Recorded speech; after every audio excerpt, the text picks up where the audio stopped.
31వ తేదీన ఏర్పడిన ఆలయ నూతన కమిటీ నియామకాన్ని పూర్తిగా వ్యతిరేకిస్తున్నాం. తన్నీరు వెంకట సుబ్బారావు. శ్రీ కన్యకా పరమేశ్వరి దేవస్థానం సర్వసభ్య సమావేశంలో నిర్భయంగా పాల్గొనండి.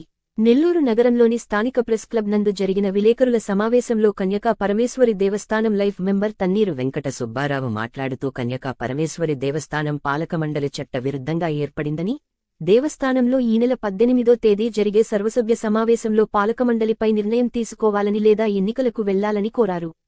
పాలకమండలి సర్వసభ్య సమావేశంలో పాల్గొనవద్దంటూ బెదిరింపులకు పాల్పడుతున్నారని, కావున దేవస్థానంకు చెందిన 108 గోత్రాల వారు లైఫ్ నంబర్లు అందరూ పాలకమండలి సర్వసభ్య సమావేశంలో పాల్గొనాలని నిర్ణయం తీసుకోవాలని పిలుపునిచ్చారు. ప్రభుత్వం వారు విడుదల చేసిన జీవో నంబర్ 1572 తేదీ 24/10/2006 ప్రకారం శ్రీ కన్యకా పరమేశ్వరి ఆలయం ఆర్యవైశ్యులైన ఆలయ కమిటీ సభ్యులు సర్వస్వతంత్రంగా నిర్వహించుకునే ఆలయంగా పరిగణించాలే గాని రాజకీయ ప్రమేయం ఉండకూడదని తెలిపారు. ఇక్కడ ఏంటంటే ఈరోజు ముఖ్యమైన విషయం ఏంటంటే ఈ కన్యకా పరమేశ్వరి స్టౌనస్పేట కన్యకా పరమేశ్వరి గుడికి సంబంధించి ఒక 2 నిమిషాలు మీకు విన్నవించుకోవాలనుకుంటున్నాను. దాని ఏమంటే సబ్జెక్ట్ ఏంటంటే ఇక్కడ శాశ్వత సభ్యులు అనేవాళ్ళు ఉన్నారు. శాశ్వత సభ్యులకి వాళ్ళకి ఏమి హక్కులు ఉన్నాయి, ప్రస్తుతం ఏమి హక్కులు, వాళ్ళ హక్కుల గురించి నేను మాట్లాడదలుచుకున్నాను. నేను దాని గురించి 2 నిమిషాలు మాట్లాడాలని, ఇది శాశ్వత సభ్యులకి తెలియసేటట్టుగా మేము పత్రికల వారి ద్వారా మేము విన్నవించుకుంటున్నాము. ఈరోజు ఏంటంటే ముఖ్యంగా నిన్న కన్యకా పరమేశ్వరి గుడిలో ఈ మేము ప్రెస్ మీట్లో కూడా చెప్పాము. ఇది ఒక వర్గానికి చెందింది, ఏదో వాళ్ళకేదో సపోర్ట్ చేస్తున్నామని అనుకుంటున్నారు. అట్లా ఏమీ కాదు. మేము అడిగేది ఏంటంటే శాశ్వత సభ్యులకి ఎందుకు మీరు ఇలా చేస్తున్నారు, శాశ్వత సభ్యులకి ఏ విషయము తెలియకుండా ఎందుకు చేస్తున్నారు, వాళ్ళకి తెలవాల్సిన వాళ్ళకుండే హక్కుల్ని మీరు ఎందుకు హరిస్తున్నారు అనేదే మేము ప్రశ్నిస్తున్నాం తప్ప మేము ఆ వర్గం అని ఈ వర్గం అని మేము ఏ రోజు కూడా మేము దేని గురించి మేము మాట్లాడటం లేదు. మీరు మూడు అక్కడ ఉండేది అమ్మవారి 108 గోత్రాల వాళ్ళు ఆర్యవైశ్యులు 3500 మంది జనరల్ బాడీ మీటింగ్ గురించే మాట్లాడాం. మేము జూలై 30వ తారీఖున అనుకోకుండా ఒక కమిటీ హౌస్ అరెస్ట్ చేసి ద్వారకానాథ్ని అరెస్ట్ చేసి ఏర్పడింది ఒక కమిటీ. మీరు ఎలా ఏర్పడతారండి ఇది అనే దాన్ని ప్రశ్నించినందుకు గాను నాకు బెదిరింపులు కూడా వచ్చింది. దాని గురించి కూడా నేను మాట్లాడదలుచుకోవడం లేదు. ఈరోజు వాస్తవంగా ఏంటంటే రేపు 18వ తారీఖున జనరల్ బాడీ మీటింగ్ అని చెప్పి పాత కమిటీ వాళ్ళు, ప్రస్తుతం లీగల్గా ఉన్న కమిటీ వాళ్ళు కలిసి వాళ్ళు శ్రీరామ్ సురేష్ వాళ్ళు స్పందించి 18వ తారీఖున జనరల్ బాడీ మీటింగ్ పెడుతున్నామని చెప్పారు.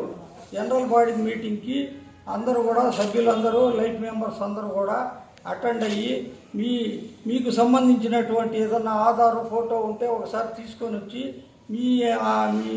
మీకు ఓటు హక్కు మీకు అన్నీ ఉన్నాయా లేవా అనేది కూడా వెరిఫికేషన్ చేసుకోవాలా. చేసుకున్న తర్వాత ఇది తప్పకుండా ఇది ఇల్లీగల్ కమిటీ, ప్రస్తుతం ఉన్న కమిటీ ఇల్లీగల్ కమిటీ. ఈ కమిటీని తొలగించి తర్వాత నిజమైన ఆ సభ్యుల చేత ఎన్నుకోబడి ఎన్నికలు జరిపించాలనేదే మా కోరిక. ఎన్నికల ద్వారా ఎవరైనా ఏ ఎన్నికల్లో వాళ్ళు పోటీ చేసి ఏ సభ్యులు ఏ కమిటీ ఏర్పరచుకోవాలనేది మా కోరిక. దానికోసం సభ్య సమావేశం ఏర్పాటు చేస్తున్నారు. వాళ్ళు ఒక్కటి చూస్తేనేమో వాయిస్ కాల్ వచ్చింది మాకు, ఏమండి మీరు రావద్దు, ఇక్కడ సమావేశం జరగడం లేదు అని చెప్పేసి ప్రస్తుతం ఉన్న ఇల్లీగల్ కమిటీ వాళ్ళు వాయిస్ మెసేజ్ పంపించారు మాకు. ఇంకొకరు ఏమంటే మేము సమావేశం జరుపుతున్నాము మేము రండి అని చెప్పేసి మాకు ఉదయం 2 కాల్స్ వచ్చినాయి. కన్ఫ్యూజ్ ఏం కాబల్లే.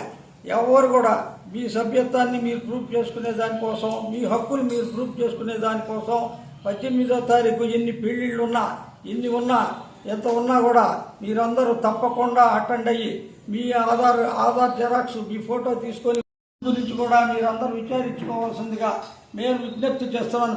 పదే ఇప్పటికి 3 సార్లు లైఫ్ మెంబర్స్ గురించి నేను మీటింగ్ పెట్టాను. లైఫ్ మెంబర్స్ విలువ 3500 మంది విలువ చూసుకోండి. వీళ్ళు ఎందుకంటే ఈ 3,500 మందిలో కొంతమంది ఉండొచ్చు, కొంతమంది ఉండకపోవచ్చు అని అన్నారు. వాళ్ళు సభ్య సమావేశమే జరపలేదు, మాకెవరికి తెలపలేదు అని చెప్పారు. ద్వారకానాథ్ వాళ్ళు చేయలేదు అని చెప్పారు. ఇప్పుడుండే కమిటీ ద్వారకానాథ్ వాళ్ళందరికీ కూడా 28/2023 పేపర్ రూపేణ వాళ్ళందరికీ వాళ్ళు ఒక ఏమంటారు వారు ఈ పేపర్ ద్వారా పోయిన సంవత్సరం జనరల్ బాడీ మీటింగ్ జరిపారు. పోయిన సంవత్సరం 28 ప్రతి సభ్యుడికి లెటర్ పంపించారు వీళ్ళు, ప్రతి సభ్యుడికి. ఆ లెక్క ప్రకారం మా ప్రకారం ఇది లీగల్ కమిటీ. ఇది శ్రీరామ్ సురేష్ వాళ్ళు ఉండేది లీగల్ కమిటీ, కానీ ఇది లీగల్ కమిటీ కాదని వాళ్ళు అంటున్నారు. ఏదైనా సరే మేము న్యాయ పోరాటం చేస్తున్నాం. అమ్మవారి ఆస్తుల విలువ కోసం, అమ్మవారి కోసం, తర్వాత కన్యకా పరమేశ్వరి భక్తుల కోసం మేము ఈరోజు పోరాటం చేస్తున్నాం. దీనికి ఏదైనా కూడా అందరూ సహకరించాలి. మేము ప్రతిసారి సభ్యుల్ని మేము చెప్పలేము, అయ్యా మీరు రండి అని చెప్పలేము. మీరు ఉన్నాయా లేదా, మీ రెన్యూలు అవుతున్నాయా లేదా, ఈ సభ్యులందరూ 3,500 మందిలో కొంతమంది ఉండొచ్చు పోవచ్చు. ఈ పేపర్ ఆయన చెప్పాడు, మాకు చాలా రిటర్న్ వచ్చినాయండి, మేము క్లబ్ రిలీజ్ చేసామండి, మాకు చాలా రిటర్న్ వచ్చినాయండి అన్నారు. ఒకసారి చెక్ చేసుకోండి, దీన్నంతా చెక్ చేసుకొని మీరందరూ దాన్ని మీ మెంబర్షిప్ ఉందా లేదా కూడా చూసుకోండి. దానికోసం ఎందుకంటే రేపు ఏర్పడబోయేది ఆ కమిటీ ఈ కమిటీ ఉండదు, లేదా మా కమిటీ కూడా ఏర్పడచ్చు, చెప్పలేము. మా కమిటీ కూడా పోటీకి రెడీగా సిద్ధంగా ఉంది. మా కమిటీ ఏం చేయాలనుకున్నది దానికి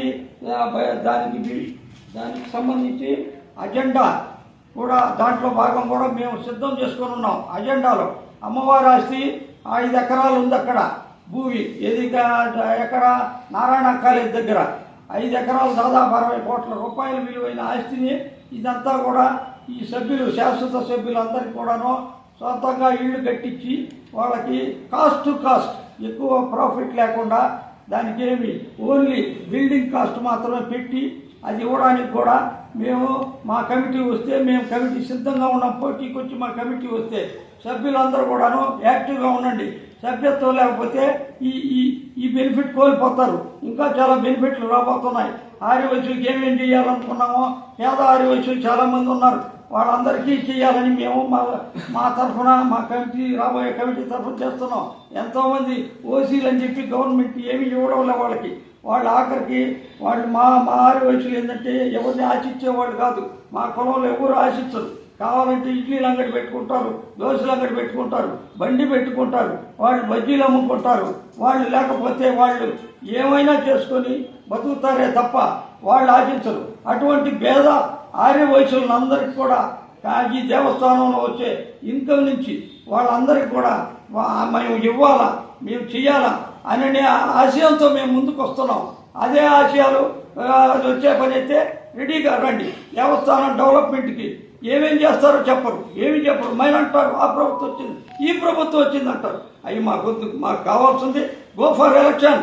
ఎవరు మంచి చేయగలరని నిర్ణయించుకుంటే వాళ్ళనే సభ్యులుగా నిర్ణయించుకోండి, అంతే మేము అడిగే కోరిక. దయచేసి పత్రికా ముఖంగా మేము తెలుపుతున్నాం. రేపు 18వ తారీఖు జనరల్ బాడీ మీటింగ్ పెడతానని చెప్పారు. వాళ్ళు పెడుతున్నారు. ఆ పెట్టిన ప్రకారం మీరందరూ 18వ తారీఖు మీటింగ్లు ఉన్నాయి, మాకు అవి ఉన్నాయని కాకుండా మీ ఆధారు ఫోటో తీసుకొని వచ్చి మీరు మీ సభ్యత్వాలు కూడా ఉన్నాయా లేదా చెక్ చేసుకొని రెన్యూల్ చేసుకొని పోవాల్సిందిగా నేను కోరుకుంటున్నాను పత్రికా ముఖంగా మరోసారి.